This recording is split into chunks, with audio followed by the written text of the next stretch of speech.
Hello बच्चों, आज हम आपकी वर्कशीट नंबर 49 पढ़ेंगे 9th की। ये आपके ज्योग्राफी के चैप्टर है जो भारत का भौतिक स्वरूप में से आई है।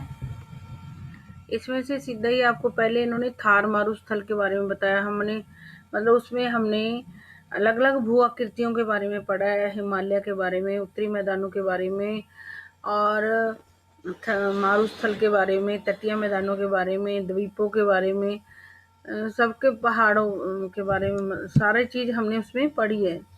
लेकिन इसमें पहली वर्कशीट जो उस चैप्टर में से आई है उसमें पहले थार मारुस्थल के बारे में, भारत का जो थार मारुस्थल है जो राजस्थान में पाया जाता है उसके बारे में बताया गया है।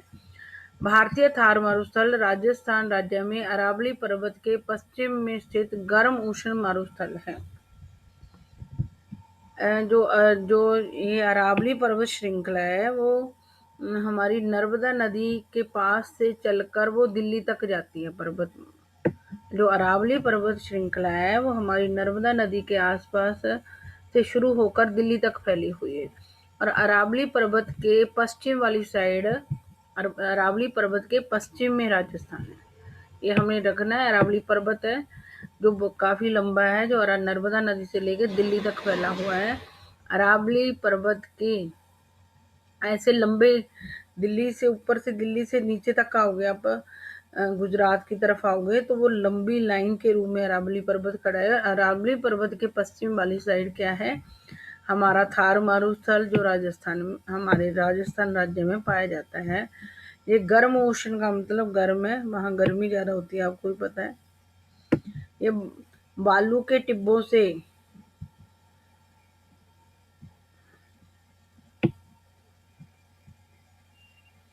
ये बालू के टिब्बों से ढका एक तरंगित मैदान है।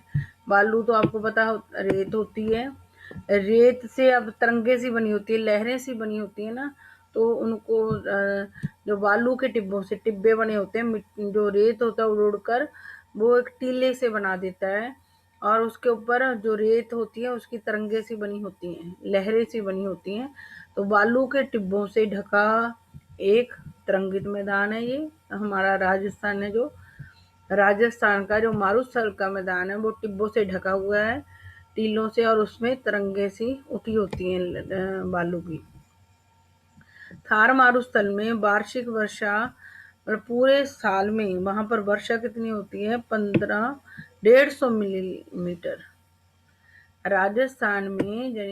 राजस्थान में हमारा थार का मारुस्थल पाया जाता है और वहाँ एक साल में 150 मिलीमीटर बारिश से भी कम बारिश होती है। 150 मिलीमीटर से भी कम बारिश होती है, जिस कारण यहाँ शुष्क जलवायु में नाम मात्र की प्राकृतिक वनस्पति पाई जाती है। एक तो ये अरावली पर्वत के पश्चिम में स्थित है, थार का मारुस्थल राजस्थान राज्य में पाया जाता है। और जो मारुथल है वो बालू के टिब्बों से ढका हुआ तरंगित मैदान है।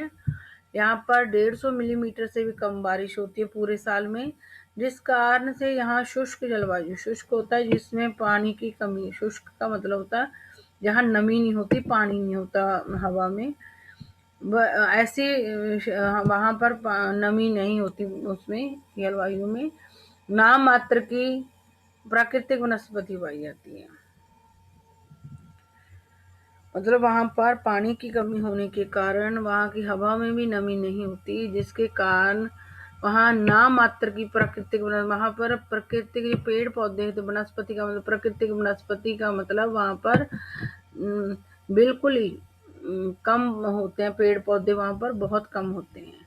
शुष्क जलवायु होने के कारण राजस्थान के थार मारुस्थल में प्राकृतिक जो वनस्पति पेड़ पौधे होते हैं वो नाम मात्र के ही पाए जाते हैं। इन्हीं विशेषताओं के कारण इसे मारुस्थली के नाम से जाना जाता है।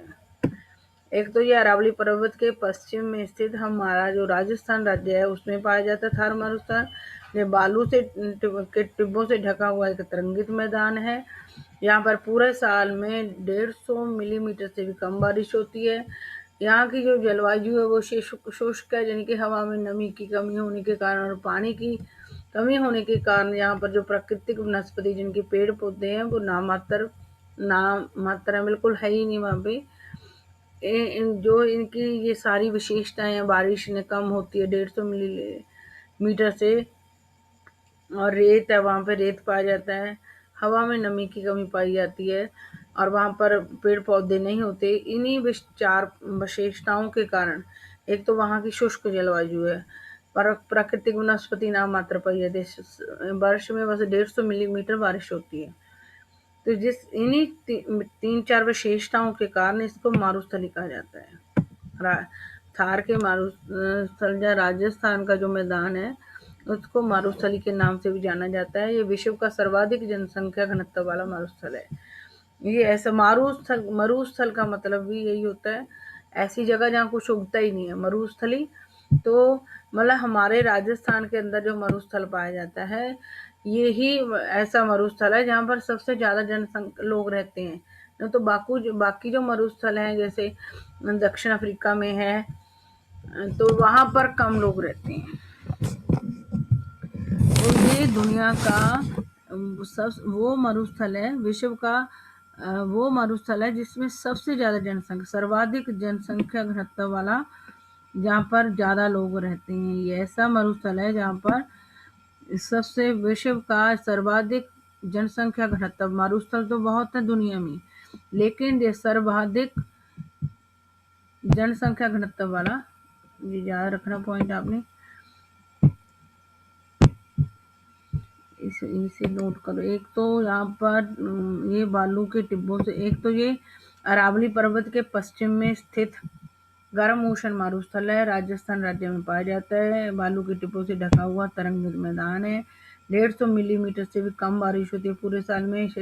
जलवायु शुष्क होने के कारण और पानी की कमी होने के कारण यहाँ प्राकृतिक वनस्पति बिल्कुल नाम की पाई जाती है बस, और इसलिए इसकी 4-5 विशेषताओं के कारण इसे मारुस्थली कहा जाता है। और ये विश्व का सर्वाधिक जनसंख्या घनत्व वाला मरुस्थल है। दुनिया के सारे मरुस्थलों से ज़्यादा लोग इस राजस्थान में पाए जाने वाले थार मरुस्थल में रहती है। ऐसा माना जाता है कि मेसोजोइक कल्प में यह क्षेत्र समुद्र के अंदर स्थित है। मेसोजोइक कल्प का मतलब समय, जो पीरियड है, टाइम पीरियड है। ऐसा माना जाता है मेसोजोइक कल्प में ये क्षेत्र समुद्र के अंदर स्थित था। मतलब जो थार का मारुस्थल है, पहले ये समुद्र के अंदर स्थित था। मेसोजोइक कल्प में ये समय काल होगा, तो ये क्षेत्र समुद्र के अंदर स्थित था। इस अनुमान की पुष्टि जैसलमेर के पास ब्रह्मासर से मिले समुद्री अवसादों और आकलवुड फॉसिल पार्क से प्राप्त हुए प्रमाणों से होती है। मेसोजोइक कल्प यानी कि मेसोजोइक जो पीरियड था, जो भी सभ्यता थी उस समय, ये जो हमारा राजस्थान का थार मारुस्थल है वो समुद्र के अंदर स्थित था। इसके हमें साक्ष्य मिले हैं। मेसोजोइक कल्प के समय ये हमारा राजस्थान का थार मारुस्थल समुद्र में स्थित था। जो हम ये अनुमान लगा रहे हैं, इसकी पुष्टि जैसलमेर के पास एक ब्रह्मासर है। जैसलमेर के पास ब्रह्मासर जगह है, वहां से मिले समुद्री अवसाद। ब्रह्मासर से क्या मिले? समुद्री अवसाद, जो समुद्र के अंदर पाई जाती है जो चीजें, वो मिली हैं, और आकलवुड फॉसिल पार्क से प्राप्त हुए प्रमाणों से होती है।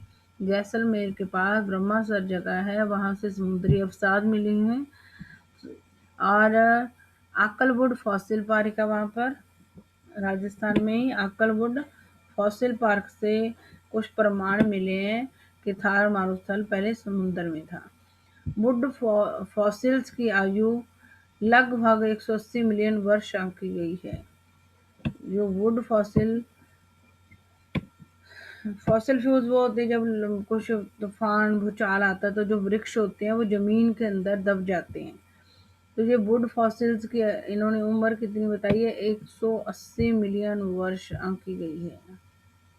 तो हालांकि मारुस्थल की चट्टानी संरचना भारत के प्रायद्वीपीय पठार का ही विस्तार है। हालांकि मारुस्थल की चट्टानी संरचना भारत के प्रायद्वीपीय पठार का ही विस्तार है, फिर भी शुष्क परिस्थितियों वायु की क्रियाओं व भौतिक अपरदन के कारण इसकी धरातलीय विशेषताएं प्रायद्वीपीय पठार से भिन्न है। मतलब ऐसे हमारे चैप्टर में तो ये जो इसमें दे रखा है वो नहीं है, इसमें हमारे चैप्टर से ज़्यादा इन्फॉर्मेशन दे रखी है।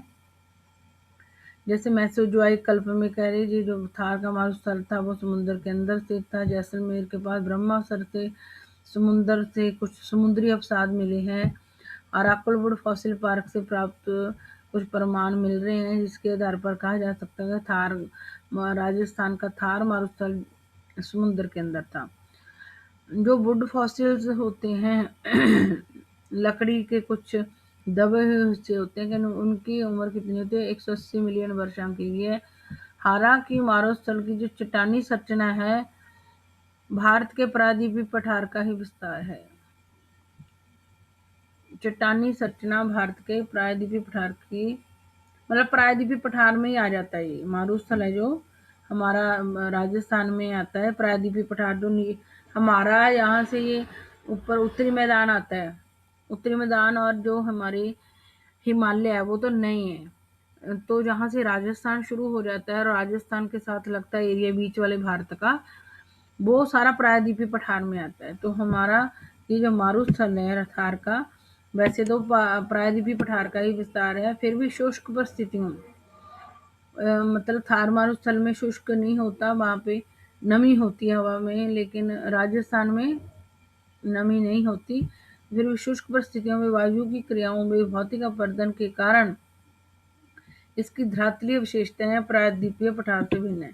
वैसे तो जो हमारा ट्रायंगल नुमा हिस्सा है भारत का, उसी में आता है राजस्थान, लेकिन प्रायद्वीपीय पठार की जो प्रायद्वीपीय पठार में हवा में नमी पाई जाती है, शुष्क परिस्थितियां नहीं है।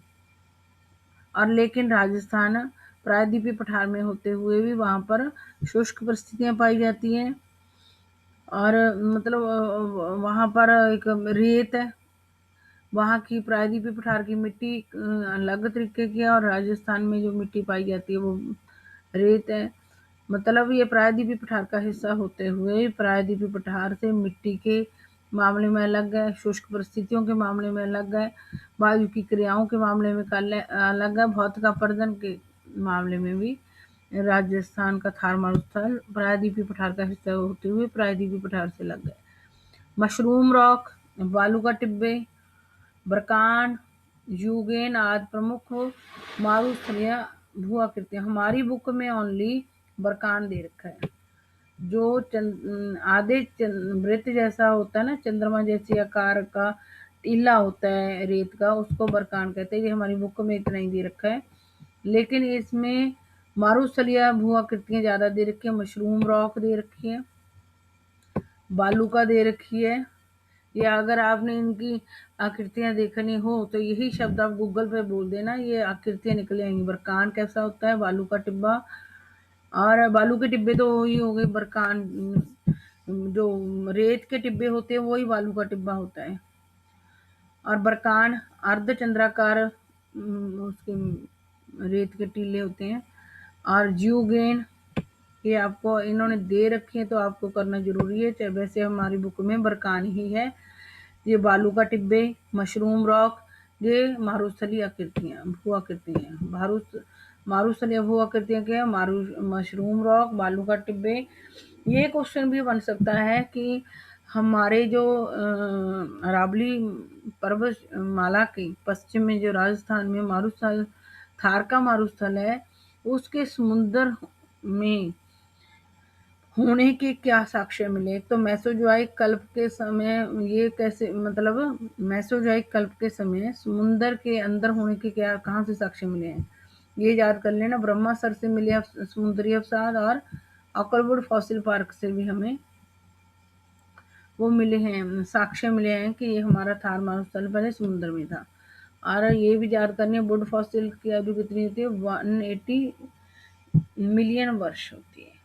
और ये हमारी बुक में बरकान ही दे रखा है, लेकिन जहाँ पर बाकी ज़्यादा मारुस्थलीय भू आकृतियाँ, बालू का टिब्बे भी आपको पता है, रेत का टिब्बा, और मारुस्थल रॉक और जूगेन भी दे रखा है। बरकान अर्धचंद्राकार बालू का टीला होता है, ये तो मैंने आपको पहले ही बता दिया। का विस्तार बहुत अधिक क्षेत्र पर होता है, लेकिन लंबवत टीले भारत पाकिस्तान सीमा के समीप प्रमुखता से पाए जाते हैं। बरकान अर्धचंद्राकार बालू का टीला का विस्तार बहुत अधिक होता है, ये बहुत एरिया में क्षेत्र में फैला हुआ होता है। लेकिन लंबवत जो टीले होते हैं वो भारत और पाकिस्तान है उसकी सीमा के पास पाए जाते हैं। लंबवत टीले भारत पाकिस्तान सीमा के पास पाए जाते हैं। जब कभी आप जैसलमेर जाएं तो बरकान के समूह देख सकते हैं।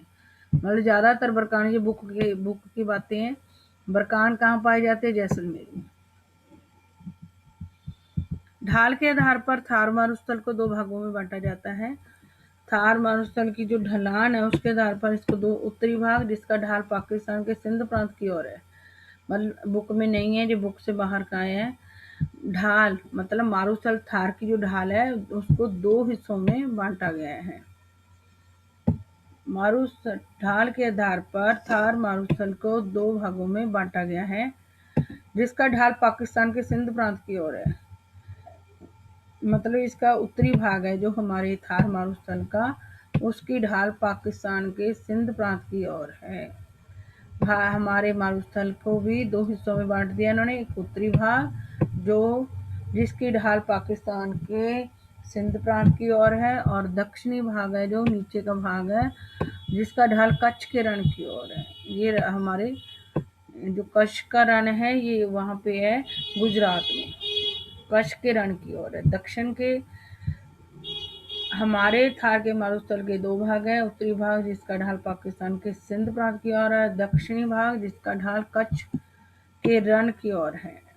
इस क्षेत्र की अधिकांश नदियां निम्न वर्षा अत्यधिक ताप द्वारा वाष्पीकरण, मतलब जो हमारा थार मारुस्थल है राजस्थान में, उसकी ज्यादातर नदियां एक तो बारिश कम होती है राजस्थान में उसके कारण, और एक ज्यादा तापमान वहां का ज्यादा होता है, ज्यादा गर्मी होती है के द्वारा बाष्पीकृत हो जाती है, पानी बाष्पीकरण होकर उड़ जाता है उनका। राजस्थान की ज्यादातर नदियों का जो पानी है कम वर्षा के कारण और वहाँ ज्यादा तापमान होने के कारण बाष्पीकृत होकर उड़ जाता है। किसी हिम नदियां उद्गम के अभाव में वर्षावाही होती है, और किसी हिम नदियां उद्गम के अभाव में वर्षावाही होती है, अर्थात इन नदियों में केवल वर्षा के मौसम में ही जल पाया जाता है। मतलब ये चाहे आप ना करो किसी हिम नदियां उद्गम के अभाव में वर्षा, वहां पे वो नहीं है, वहां पे आसपास कोई ऐसा पहाड़ पर्वत नहीं है जहां पर बर्फ जमी हुई हो, जिसके कारण वहां पर जो उसी टाइम बस इन नदियों में जो राजस्थान की ज्यादा नदियां हैं उनका एक तो बारिश कम होने के कारण पानी नहीं होता है, एक तो ज्यादा तापमान होने के कारण पानी उड़ जाता है। तो इन नदियों के अंदर जो पानी होता है राजस्थान की जो थार मारुस्थल की नदियां हैं, वो जब वर्षा होती है वहां पर वर्षा के मौसम में ही वहां पर पानी होता है। वहां की राजस्थान की नदियों में जिस समय वर्षा होती है उसी टाइम ही पानी होता है। किसी हिम नदियां उद्गम के अभाव में वर्षावाही होती है, वहां कोई भी आसपास ऐसा कोई पहाड़ पर्वत नहीं है जहां बर्फ जमी रहती हो, जैसे हमारे उत्तरी मैदानों के ऊपर जो हमारा हिमालय पर्वत है वहां पर हिम होते हैं, मतलब बर्फ जमी हुई है पहाड़ों पर। और वो जब गर्मी में पिघलती है तो हमारी नदियों में पानी आ जाता है। लेकिन राजस्थान की तरफ कोई भी हिम नदी नहीं है। हिम नदियां होती हैं बर्फ की नदियां जहाँ पे पानी जमा हुआ होता है, तो राजस्थान की तरफ कोई भी ऐसी हिम नदी नहीं है, जिसके कारण इसकी नदियों में पानी की मात्रा कम पाई जाती है। एक कम बारिश होने के कारण भी पानी कम पाया जाता है जहाँ की राजस्थान थार मारुस्थल की नदियों में, और एक तापमान ज्यादा होने के कारण पानी वहां से बाष्पीकृत हो जाता है। और बस उन्हीं दिनों में राजस्थान जब थार मारुस्थल की नदियों में पानी होता है जब वर्षा होती है। यहाँ की अधिकांश नदियां अंतः प्रवाह अपवाह प्रणाली का उदाहरण है। जहाँ की अधिकांश नदियां प्रवाह अपवाह प्रणाली का उदाहरण है। जहाँ की जितनी भी नदियाँ हैं वो प्रवाह अपवाह प्रणाली का उदाहरण है, क्योंकि यहाँ की अधिकांश नदियाँ थोड़ी दूर तक प्रवाहित होने के बाद किसी झील या पलाया में मिल जाती हैं। प्रवाह अपवाह प्रणाली का मतलब कि यहाँ की जो भी ज़्यादातर नदियाँ हैं वो थोड़ी दूरी पर तक ही प्रवाहित होती हैं और फिर किसी झील या पलाया में मिल जाती हैं। अगर क्वेश्चन आ जाए प्रवाह अपवाह प्रणाली का उदाहरण है, तो मतलब जिस एरिया में नदियाँ ज़्यादा लंबा प्रवाह मतलब ज़्यादा लंबी दूरी तक नहीं चलती और थोड़ी दूरी के बाद ही किसी झील या पलाया में मिल जाती हैं, उसको बोलते हैं प्रवाह अपवाह प्रणाली, और सागर तक नहीं पहुंच पाती। राजस्थान के थार मारुस्थल की नदियाँ थोड़ी दूरी के बाद ही किसी झील या पलाया में मिल जाती हैं और जो हमारा समुंदर है वहाँ तक नहीं पहुँच पाती, सागर तक।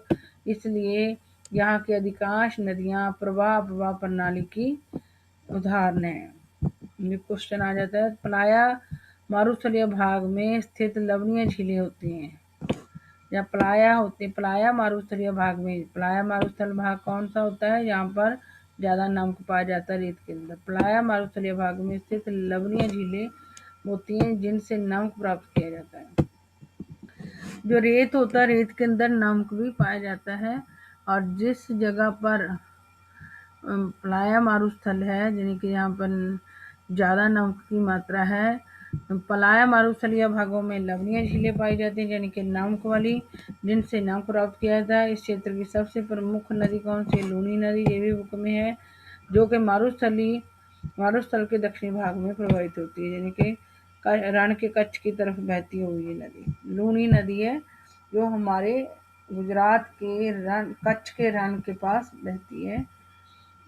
मारुस्थलीय नदी के दक्षिणी भाग में प्रवाहित होती है। उच्च ताप से अत्यधिक वाष्पीकरण और निम्न वर्षा जैसी स्थितियां इस क्षेत्र को जलाभाव वाला क्षेत्र बनाती हैं।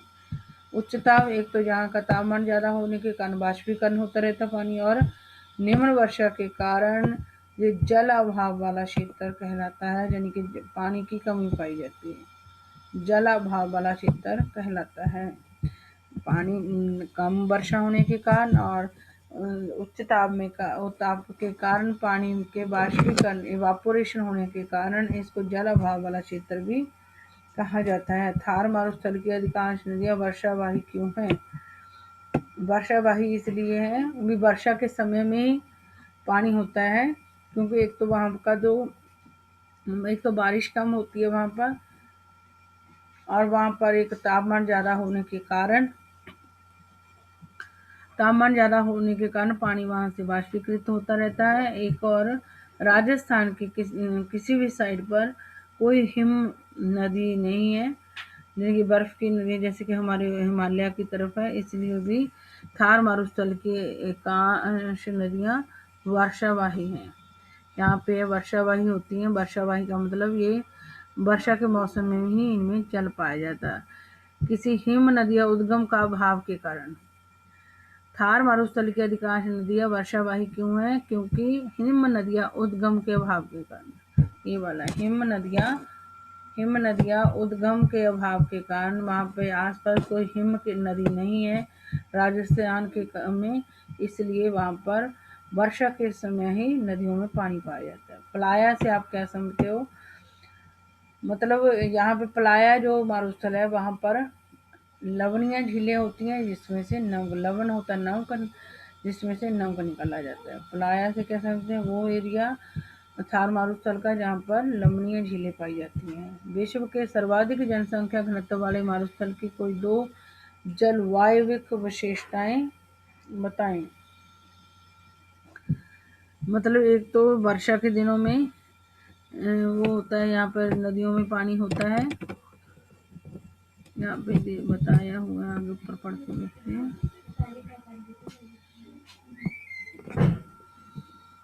ये देखा, एक तो ये 150 मिलीमीटर से भी कम बारिश होती है। एक यहाँ पर शुष्क जलवायु के कारण और जो प्राकृतिक वनस्पति कम पाई जाती है, और ये वर्षा के दिनों में ही इसकी नदियों में पानी पाया जाता है। विश्व के सर्वाधिक घनत्व वाले मारुस्थल की कोई दो जलवायविक विशेषता बताई। एक तो 150 मिलीमीटर से भी कम बारिश होती है पूरे साल में। एक इसकी नदियों में बारिश में बस उसी टाइम पानी होता है जब वर्षा होती है। थार मारुस्थल की प्रमुख भू आकृतियों के नाम बताइए। बरकान, बालू, ये वाले बालू का टिब्बे, बरकान, यूगेन और मशरूम रॉक।